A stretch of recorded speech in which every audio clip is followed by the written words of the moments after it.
Hello, I'm Jason Wright. I'm the communications manager for the Georgia Tech Library. I'm also in the Valdosta State MLIS program. And this project explores the personal background, leadership style, leadership traits, and organizational environment of Georgia Tech Library Dean Dr. Leslie Sharp. Sharp officially started her tenure as Dean July 1st after 18 months as interim CEO for the library. There she is there. You can see her. Nice little photo. I am grateful to Dr. Sharp, who met with me several times over July 2020 for this presentation. She agreed to answer both personal and professional questions for this interview and gave me permission to use the content in my presentation. So let's talk about her background and how she grew up. So Dr. Sharp is the youngest of three. She was born in Macon, Georgia, right at the end of her father's service in the Air Force. Family soon moved to Conyers. That's where she grew up. And it was there that she started to have these formative experiences that kind of set her up for leadership. In her own words, she said, "I remember when I was 5, my mother told me that because of some college classes she was taking, she wasn't going to be home when we all got back from school. So she said, 'Leslie, here's the key to the house,' and she put it around my neck. So even though I was the youngest, I was always the one with the most responsibility. And that's just how my life has evolved. I was always the one in charge." Dr. Sharp said that she had a fairly common childhood and high school career and then undergrad experience at the University of Georgia. But while she was at Georgia, she found her passion, historic preservation. So she pursued her graduate degree in historic preservation at Middle Tennessee State University, finishing her thesis in 1992. She then worked on political campaigns and did some consulting before spending 4 years at the Georgia Department of Natural Resources. In 2003, Dr. Sharp began her education career as faculty at Middle Tennessee State. Then she jumped to Georgia Tech School of Architecture in 2006. She rose quickly through the ranks. She ran the college for 18 months before being named Assistant Dean for Academic Affairs and Outreach. And from there, she became Assistant Vice Provost, Associate Vice Provost, and then Interim CEO and Dean of the Library. That brings us to today. So regardless of whether she was in formal positions of leadership or informal positions, Sharp said that her charge always remains the same: solve problems, build consensus, and understand your own personal principles. You've got to have that line in the sand to know your tolerance, she said. You've got to trust others to do their jobs. That's the first principle I have. Treating people fairly and equitably is the second. If there's a voice that's missing, you make sure they're at the table. In terms of leadership theories, I believe that Dr. Sharp most closely aligns with 3 theories. First is a value-based model in which she seeks to understand the elements of her relationships. And in this model, success is found if she can align employees with the values of the organization and provide proper motivation. Second is the concept of servant leadership. In practice, I've noticed that she seeks to enrich employees and has an ultimate goal of helping them grow as people into servant leaders themselves. I believe this is a successful model for the library as it aligns closely with the organizational mission, specifically the library's goal of developing and supporting leaders who advance technology and improve the human condition. I just wanted to say, you'll notice I don't have a citation on that. That's because that's something we've worked on in the library, and it's actually going public in a few days. Third is the concept of authentic leadership.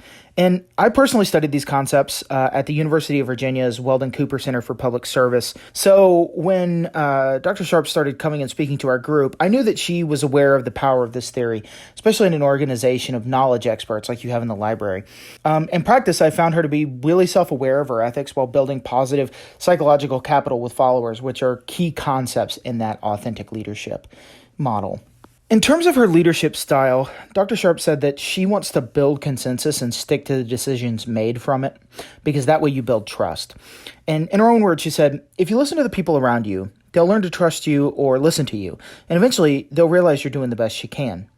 Now, I noticed in this way that Sharp mirrors Kevin Kruse's definition of leadership from the reading we did in the April 23rd article for Forbes. He defined it as leadership is a process of social influence, which maximizes the efforts of others towards the achievement of a goal. As a real-world example of these concepts, Sharp points to the library's lack of transparency regarding decision-making when she arrived. She realized quickly that she had to install an open decision-making process that leveraged the expertise of the many long-term employees that we have at the library. In her own words, she said, previously there hadn't been transparency around the budget or decisions made for public services or hiring. And if there's a change and you as an employee don't know why, that breeds paranoia and fear.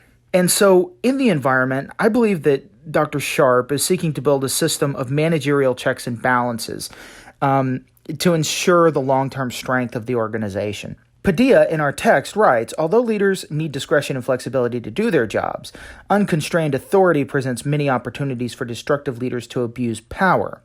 And so clearly the previous system in which input from the organization was not sought didn't work. And ultimately, it led to a lot of myopic and destructive decision-making that Dr. Sharp was brought in to fix. Let's talk about followers now. So the problem Dr. Sharp found was that there was no consistency in how each group of experts in the library were communicated to or about. In her own words, she said, we have different teams in the organization, including librarians, archivists, financial experts, facilities workers, technical and public service specialists, and administrators. Each had experienced different levels of engagement, isolation, and respect, and I found lots of bitterness and mistrust. I found people were always expecting the worst, and it was really heartbreaking, she said.